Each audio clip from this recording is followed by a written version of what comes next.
Enveloppée d'un nuage de fumée opaque, la ville de Kaboul, au petit matin dimanche dernier. La capitale afghane vient d'être secouée par une attaque. Ici, dans ce quartier résidentiel de Sherpur, là où sont situées les ambassades et les villas des plus hauts dignitaires du pays. À ce moment-là, personne ne sait encore ce qu'il s'est passé, qui a été visé, à l'exception des États-Unis. 48 heures plus tard, c'est Joe Biden en personne qui dévoile l'opération menée à plus de 11 000 km de Washington. In my direction, the United States successfully concluded an airstrike in Kabul, Afghanistan that killed the emir of Al-Qaeda, Ayman al-Zawahiri. L'émir, plus exactement, le numéro 1 de l'organisation terroriste. L'homme dont la tête avait été mise à prix outre-Atlantique, 25 millions de dollars, pour toute information qui permettrait de l'arrêter. Ça fait des mois, peut-être même des années que Zawahiri est une cible. J'ai entendu parler de lui pour la première fois en 1998. Nous voulions l'attraper depuis très longtemps. Dans le viseur de la CIA, l'homme s'était comme volatilisé depuis plus d'une dizaine d'années. Introuvable, jusqu'en avril dernier.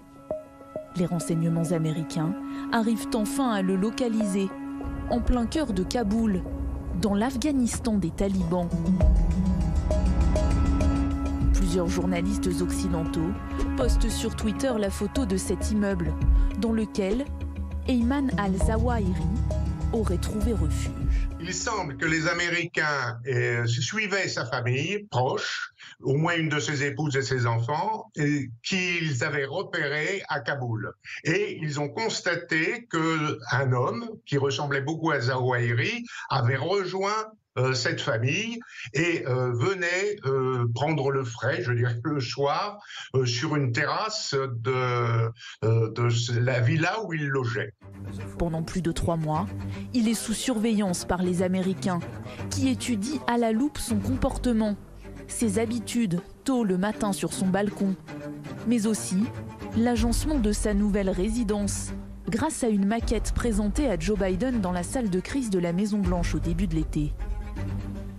Ce n'est que le 25 juillet dernier que le président américain donne son feu vert et approuve l'opération proposée par la CIA, à une condition, qu'il n'y ait pas de victimes collatérales.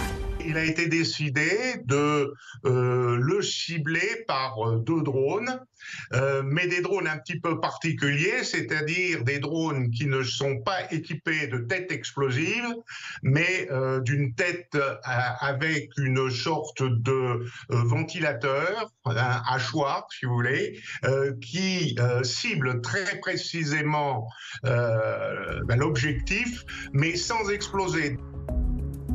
Des Hellfire R9X surnommés Ninja. Autour de la maison où vivent sa femme, sa fille et ses petits-enfants, les traces d'une frappe semblent minimes. Un soulagement pour le président américain.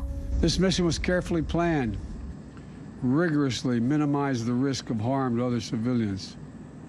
And 1 week ago, after being advised that the conditions were optimal, I gave the final approval to go get him. And the mission was a success.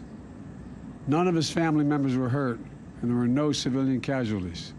Now, justice has been delivered, and this terrorist leader is no more. Al-Zawahiri, 71 ans, considéré comme l'architecte des attentats du 11 septembre.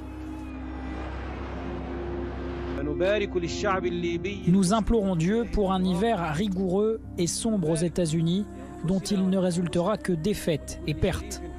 La tête pensante du groupe terroriste, héritier d'Oussama Ben Laden en 2011.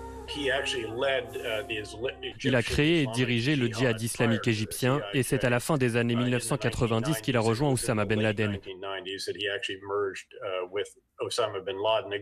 Ils s'étaient déjà rencontrés plus tôt sur les champs de bataille en Afghanistan en combattant les soviétiques avec les Moudjahidines.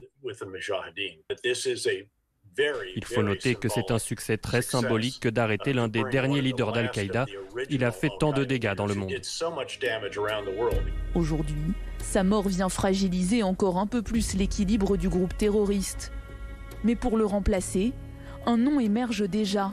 Saïf al-Adel, ex-lieutenant-colonel des forces spéciales égyptiennes, une figure de la vieille garde d'Al-Qaïda.